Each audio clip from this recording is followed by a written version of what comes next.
नमस्कार। आपका अखबार के इस अंक में आपका स्वागत है। मैं हूं प्रदीप सिंह। दिल्ली विधानसभा के चुनाव के लिए मतदान हो गया। अब उम्मीदवारों की और पार्टियों की और कहें कि जिसकी सरकार बननी है नहीं बननी है, उनकी किस्मत जो है कैद हो गई ईवीएम में। गनीमत है कि इस बार अभी तक ईवीएम को लेकर कोई हल्ला हंगामा नहीं हुआ है। और उसके अलावा लेकिन चुनाव आयोग को लेकर जो है नया बखेड़ा रोज हो रहा है और अलग अलग पार्टियों द्वारा, अलग अलग नेताओं द्वारा उठाया जा रहा है। समस्या एक ही है। समस्या की जड़ यह है कि भाजपा जीत क्यों रही है। अगर भाजपा हारे तो फिर न तो चुनाव आयोग पर कोई सवाल उठेगा, न ईवीएम पर सवाल उठेगा, न चुनाव की प्रक्रिया पर कोई सवाल उठेगा। तो इसलिए अगर आप में से किसी को ये लगता हो कि अब ये सवाल उठना बंद हो जाएंगे, तो ऐसा नहीं होने वाला है। ये सवाल उठता रहेगा और बड़े लंबे समय तक दिखाई दे रहा है कि बीजेपी जो है सत्ता में रहेगी और अलग अलग राज्यों में चुनाव जीतती रहेगी। सारे चुनाव जीत जाएगी ऐसा नहीं है, कोई पार्टी ऐसा नहीं हो सकती। वो 50s और 60s का दौर छोड़ दीजिए, जब कांग्रेस पार्टी जो है आज़ादी के आंदोलन का फ़ायदा उठाकर जो है जीतती रही। उसके बाद से परिस्थितियां बदली और अब तो और तेज़ी से बदल रही है। भारतीय जनता पार्टी लगातार राष्ट्रीय स्तर पर मजबूत होती जा रही है। जब मैं मजबूत होती जा रही कह रहा हूं, तो आप में से कोई सवाल उठा सकता है कि भाई 303 से 240 पर आ गए लोकसभा में, कहाँ मजबूत होते जा रहे हैं।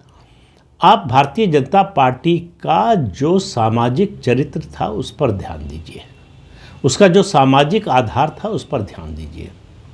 और जनसंघ के समय को छोड़ देते हैं। 1980 में जब भारतीय जनता पार्टी का गठन हुआ तब से बात करते हैं। 1980 और आज हम 2025 में खड़े हैं। 45 साल में भारतीय जनता पार्टी ने अपनी राजनीति का जो सामाजिक आधार है पूरी तरह से बदल दिया। और बहुत से लोगों को शायद इस बात का अंदाज़ा नहीं होगा कि भारतीय जनता पार्टी इस समय कर क्या रही है। दिल्ली चुनाव पर आते हैं, लेकिन उससे पहले राष्ट्रीय राजनीति के बारे में समझ लीजिए कि भारतीय जनता पार्टी का इस समय प्रोजेक्ट क्या चल रहा है, वो कर क्या रही है। आप में से बहुत से लोग कह सकते हैं कि भाई अब अगला चुनाव बिहार में है नवंबर में इसी साल, और उसके बाद 2026 में 3 राज्यों में है, तमिलनाडु में, पश्चिम बंगाल में, केरल में, और उसके बाद सिलसिला शुरू हो जाएगा। फिर 2027 में 5 राज्यों में है, जिसमें उत्तर प्रदेश भी है, और ये सिलसिला चलता रहेगा। फिर 2029 का लोकसभा चुनाव आ जाएगा। भारतीय जनता पार्टी को एक बात समझ में आई है, ये नरेंद्र मोदी के प्रधानमंत्री बनने के बाद ज़्यादा अच्छी तरह से समझ में आई है कि हिंदुत्व का उसका मुद्दा जो है वो विकल्प नहीं हो सकता जातिवादी राजनीति का। उसको दोनों मोर्चों पर एक साथ काम करना पड़ेगा। हिंदुत्व के मुद्दे को छोड़ना नहीं है और जातिवाद मुद्दे की अवहेलना नहीं करनी है, उसकी उपेक्षा नहीं करनी है। तो सामाजिक नीति और राष्ट्रीय नीति, इन दोनों का सामंजस्य ये जब बनेगा तभी बीजेपी को सफलता मिलेगी। और भारतीय जनता पार्टी इस समय अलग अलग राज्यों में उसके प्रोजेक्ट चल रहे हैं कि किस तरह से वो अपना सामाजिक आधार बढ़ाए। सामाजिक आधार बढ़ेगा तो भौगोलिक आधार भी बढ़ेगा, भौगोलिक विस्तार भी होगा। भौगोलिक विस्तार के लिए अब उसके पास जो है वो पूरब में कहें तो पश्चिम बंगाल बचा हुआ है, क्योंकि उड़ीसा वो जीत चुकी है, और बिहार में उसकी जेडीयू के साथ सरकार है ही अब भी। दक्षिण का राज्य है, दक्षिण में भी जो है कर्नाटक और तेलंगाना में उसका अच्छा खासा जनाधार बन चुका है। उससे जहाँ ध्यान देना है दक्षिण में वो है तमिलनाडु, केरल, और उसके अलावा आंध्र प्रदेश। आंध्र प्रदेश में हालांकि एनडीए की सरकार है, लेकिन भारतीय जनता पार्टी 2 मुद्दों पर काम कर रही है। एक, पिछड़ा वर्ग को ज़्यादा से ज़्यादा पार्टी के साथ जोड़ने का। दूसरा, उसके सहयोगी दलों को और उसके विरोधी दलों को ये समझ में आ रहा है कि भारतीय जनता पार्टी का हिंदुत्व का मुद्दा नीचे तक पहुंच रहा है। हिंदुओं में भारतीय जनता पार्टी के प्रति जो आकर्षण था वो एक स्थायी रूप ले रहा है। पहले होता ये था कि कोई भावनात्मक मुद्दा आया तो लोग बीजेपी के साथ आ गए, भावनात्मक मुद्दे का ज्वार ठंडा हुआ, फिर वापस जो है जातियों के आधार पर और अपने अपनी पसंद के नेता के आधार पर चले गए।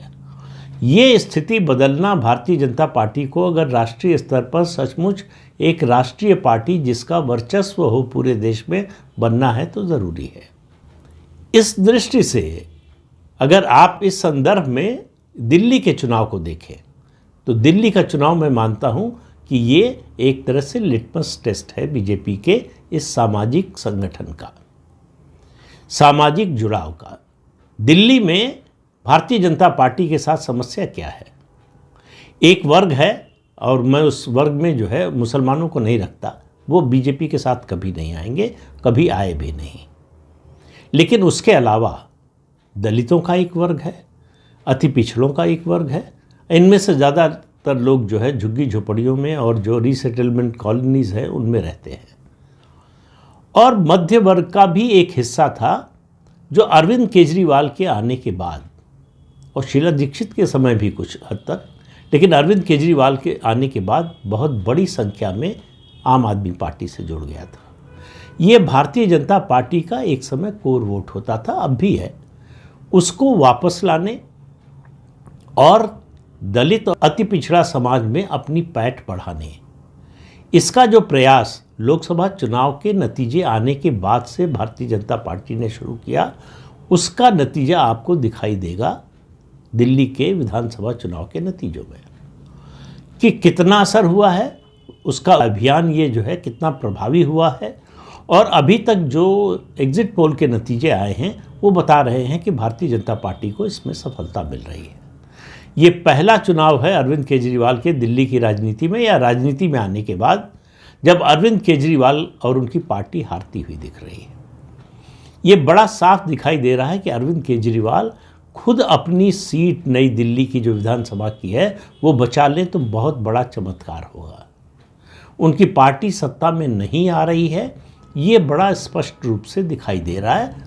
चमत्कार की बात नहीं कर रहा हूँ मैं। जो तथ्य दिखाई दे रहे हैं, जिन तर्कों के आधार पर बात की जा सकती है और ज़मीन से जो संकेत मिल रहे हैं वो सब एक ही दिशा में हैं, जिस दिशा में एग्जिट पोल का नतीजा है कि दिल्ली में 27 साल बाद भारतीय जनता पार्टी सत्ता में आने जा रही है।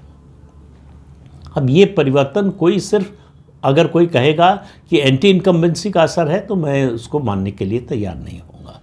ये परिवर्तन जो है ये नकारात्मक नहीं सकारात्मक है। लोग भारतीय जनता पार्टी को लाना चाहते हैं, इसलिए भारतीय जनता पार्टी की सरकार बनेगी, सिर्फ इसलिए नहीं कि वो अरविंद केजरीवाल को हटाना चाहते हैं। अब भी दिल्ली में ऐसे सामाजिक समूह हैं, ऐसे मतदाता समूह हैं जो आम आदमी पार्टी के समर्थक हैं, अरविंद केजरीवाल के साथ हैं। तो अरविंद केजरीवाल की पार्टी की राजनीति पूरी तरह से ख़त्म होने जा रही है। जैसा 2015 में कांग्रेस पार्टी के साथ हो गया था वैसा नहीं होने जा रहा है। अरविंद केजरीवाल के आने के बाद और अरविंद केजरीवाल के आने के पहले भी भारतीय जनता पार्टी दिल्ली की राजनीति का एक मजबूत ध्रुव थी। ये अलग बात है कि वो ज़्यादा समय सत्ता में नहीं रही। जब मेट्रोपॉलिटन काउंसिल थी तब सत्ता में आई और उसके अलावा विधानसभा बनी जब 1993 में 1993 में पहली बार, तब सत्ता में आई। उसके बाद से भारतीय जनता पार्टी सत्ता से बाहर ही रही है, लेकिन हमेशा मुख्य विपक्षी दल की भूमिका में रही है। तो उसका अपना एक कोर वोट है जो कभी कम नहीं होता, वो हारे या जीते। तो उस कोर वोट में बढ़ोतरी की चुनौती थी भारतीय जनता पार्टी के सामने। और वो कोर वोट कहाँ से ला सकती थी? आम आदमी पार्टी से, क्योंकि कांग्रेस के पास तो कुछ बचा ही नहीं था। पिछले चुनाव में 4% वोट मिले थे कांग्रेस पार्टी को, तो उसको पार्टी का वोट कहना भी गलत होगा। वो दरअसल इंडिविजुअल कैंडिडेट्स का वोट था। चूँकि पार्टी के सिंबल पर लड़ रहे थे तो ये पार्टी के खाते में दिखता है। तो दिल्ली में कांग्रेस का कोई वोट बचा नहीं है। कांग्रेस की सारी जद्दोजहद लड़ाई इस चुनाव में है कि पार्टी का वोट जो है वो बढ़े, यानी जो वोट अरविंद केजरीवाल ले गए थे वो वापस आए, क्योंकि भारतीय जनता पार्टी का जो कोर वोट है वो कांग्रेस के पास नहीं जाने वाला। और भारतीय जनता पार्टी के लिए ये चुनौती थी कि उसके बारे में जो ये बार बार कहा जाता है कि दलित और अति पिछड़ा वर्ग में उसका समर्थन या तो बढ़ नहीं रहा या कई बार लगता था कि घट गया है। हालांकि इसके दो पक्ष हैं। वो वर्ग पूरी तरह से भाजपा के खिलाफ हो, ऐसा संकेत नहीं मिलता। आप 3 पिछले लोकसभा चुनाव की बात करें तो ये सारा वर्ग भारतीय जनता पार्टी को वोट करता है लोकसभा चुनाव में, लेकिन विधानसभा चुनाव में चला जाता है। तो भाजपा मात कहाँ खा रही थी? जब शीला दीक्षित मुख्यमंत्री थी तो वो मात खा रही थी झुग्गी झोपड़ी और जो जे कॉलोनी कहलाती है, और उसके अलावा रीसेटलमेंट कॉलोनीज, उनके बारे में चूंकि सत्ता में थी कांग्रेस तो उसके पास देने के लिए बहुत कुछ था। तो वो वोट सत्ता में होने के कारण उस कांग्रेस से छीनना भाजपा के लिए बहुत कठिन था, और वही स्थिति बनी 2015 के बाद आम आदमी पार्टी के साथ कि कांग्रेस का वो पूरा का पूरा वोट शिफ्ट हो गया आम आदमी पार्टी को। भारतीय जनता पार्टी का हाथ फिर खाली रह गया, उसके पास अपना जो कोर वोट है उससे ज़्यादा उसको मिल नहीं रहा। लेकिन ऐसा नहीं है कि वो वोट कभी बीजेपी के लिए आता ही नहीं है, वो आता है प्रधानमंत्री नरेंद्र मोदी के नाम पर। इसलिए लगातार 2014, 2019 और 2024 में दिल्ली लोकसभा की 7 सीटें बीजेपी ने जीती। और आप याद कीजिए, अरविंद केजरीवाल को ये बात समझ में आ रही थी कि अगर ये चुनाव केजरीवाल बनाम मोदी बन जाएगा तो जीतना मुश्किल हो जाएगा। इसलिए आप याद कीजिए 2019 के लोकसभा चुनाव में और उसके बाद 2020 का जो विधानसभा चुनाव हुआ, केजरीवाल ने बड़ा स्पष्ट स्टैंड लिया कि दिल्ली में यानी केंद्र में मोदी और राज्य में केजरीवाल। उनको समझ में आ गया 2014-2019 की लड़ाई देखकर कि लोकसभा चुनाव में दिल्ली का मतदाता आम आदमी पार्टी की ओर देखने के लिए तैयार नहीं है। लेकिन प्रधानमंत्री नरेंद्र मोदी ने इस चुनाव को, जो अरविंद केजरीवाल नहीं चाहते थे, वो उस मुद्दे पर पहुंचा दिया। पहली अपनी मीटिंग में चुनावी सभा हुई उनकी, उन्होंने जो शब्द इस्तेमाल किया, आपदा, एक शब्द। ये आपदा अपने आप में इतना बड़ा शब्द है जिसमें आम आदमी पार्टी की सारी कमियां आ जाती हैं।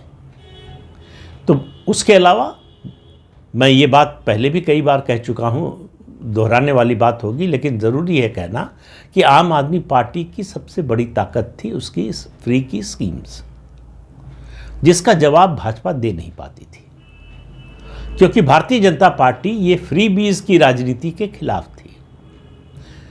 प्रधानमंत्री नरेंद्र मोदी 12 साल से ज़्यादा समय तक रहे मुख्यमंत्री गुजरात के, उस दौरान भी उन्होंने ये फ्री बी की राजनीति नहीं की। बिजली की चोरी के खिलाफ उनके राज में 1 लाख से ज़्यादा FIR लोगों के खिलाफ दायर हुई और बिजली चोरी को रोका उन्होंने, ये जोखिम लेकर कि ये वोटर जो है हमसे छिटक सकते हैं, और किसी मुफ्त की योजना की घोषणा नहीं की। मुझे याद है 2017 में उत्तर प्रदेश विधानसभा के चुनाव के समय जब कर्ज माफ़ी की बात पार्टी कर रही थी, तब भी प्रधानमंत्री उसके लिए तैयार नहीं थे। लगभग 1 हफ्ते से ज़्यादा समय लगा उनको मनाने में कि चुनाव जीतने के लिए ये ज़रूरी है। इस बार दिल्ली के विधानसभा चुनाव में और उससे पहले मध्य प्रदेश और महाराष्ट्र में ये करके आजमा के और उसमें सफलता प्राप्त कर चुकी थी बीजेपी। उसको समझ में आ गया कि अगर मुकाबला करना है, जो फ्री बी की राजनीति कर रहे हैं उनको उसी हथियार से मात दी जा सकती है। तो अरविंद केजरीवाल का जो सबसे मजबूत हथियार था फ्री बीज का, उसके जवाब में बीजेपी ने पहले तो एश्योर किया दिल्ली के लोगों को कि जो योजनाएं चल रही हैं उनमें से कोई बंद नहीं की जाएगी, और अपनी नई योजनाओं की घोषणा की। अरविंद केजरीवाल फंस क्यों गए? क्योंकि वो सत्ता में थे। अब सत्ता में जो होता है उसके आश्वासन पर लोग थोड़ा कम भरोसा करते हैं, जो विपक्ष में होता है उसके आश्वासन पर भरोसा कर भी लेते हैं। सत्ता में जो है, और ख़ास तौर से अगर आप 10 साल से सत्ता में हैं, तो लोगों के मन में सवाल उठता है कि आपने दिया क्यों नहीं। इस बात को पहले समझ लिया था बीजेपी ने, इसलिए आप देखिए मध्य प्रदेश में और महाराष्ट्र में सरकार रहते ही जो आश्वासन देने की जो बात की थी कि ये देंगे, वो लागू कर दिया चुनाव से पहले। लाडली बहन योजना की 3 किश्तें चुनाव की अधिसूचना जारी होने से पहले महिलाओं के खाते में पहुंच गई। अरविंद केजरीवाल ने सिर्फ घोषणा की कि हम जब जीत कर आएंगे तब आपको देंगे, और उनके लिए एक मुसीबत और बन गई कि पंजाब में उनकी सरकार है। 2022 में वादा किया था 1,000 रुपया देने का, आज तक नहीं दिया, तो विश्वसनीयता घट गई। अरविंद केजरीवाल पर भ्रष्टाचार के आरोप लगे, उनकी छवि अब क्या हो गई है, इस सब पर बहुत बात कर चुके हैं। लेकिन ये चुनाव जो बदला है, पिछले 3 हफ्ते में बड़ा परिवर्तन आया है दिल्ली के चुनाव में। और ये चुनाव जो बदला है वो इसलिए नहीं कि अरविंद केजरीवाल ने शीश बनवा लिया या शराब घोटाले में जेल चले गए थे, वो मुद्दे पहले से थे। वो बदला है सामाजिक समीकरणों के कारण। 4 जून 2024 को लोकसभा चुनाव का नतीजा आया, उसके बाद से जिस सघन तरीके से बीजेपी ने समीकरण बनाने का काम किया, वो इससे पहले किसी चुनाव में बीजेपी ने नहीं किया था। पहले वो मानकर चलते थे कि ये वोट तो हमको आएगा नहीं, ये तो हमारे साथ रहेगा नहीं। इस बार मुस्लिम समाज को छोड़कर बाकी सारे समाज ऐसे जो उसके साथ नहीं आते थे विधानसभा चुनाव में, उनमें बड़ा सघन प्रचार किया और उनको जोड़ने की जी तोड़ कोशिश की। मैं ये नहीं कह सकता कि 100% इसमें सफलता मिली, लेकिन बहुत बड़े पैमाने पर सफलता मिली। और जो बची खुची कसर थी वो केंद्रीय बजट ने पूरी कर दी। मध्य वर्ग था तो बीजेपी के साथ, लेकिन थोड़े अनमने मन से कि हमारे लिए तो 10 साल में कुछ किया नहीं, हम वोट देते हैं तब भी हमको कुछ मिलता नहीं, तो वो मन से वोट देता था बीजेपी को लोकसभा चुनाव में, विधानसभा चुनाव में उदासीन हो जाता था। केंद्रीय बजट में मध्य वर्ग के लिए जो किया गया, उससे मध्य वर्ग में एक नए उत्साह का संचार हुआ और उसे लगा कि विधानसभा चुनाव में भी बीजेपी का साथ दे तो दिल्ली की स्थिति बदल सकती है। और अरविंद केजरीवाल के लिए सबसे बुरा अगर मेरी नज़र में कुछ हुआ तो वो उनका नगर निगम का चुनाव जीतना। पिछले 2 चुनाव 2015-2020 में नगर निगम बीजेपी के पास था। वो बड़ी आसानी से कहते थे कूड़ा नहीं उठ रहा है, ये जो सीवर की सफाई नहीं हो रही है, ये नहीं हो रहा है, नालों की सफाई नहीं हो रही है, ये सब नगर निगम के जिम्मे है, वो बीजेपी के पास है, हम क्या करें।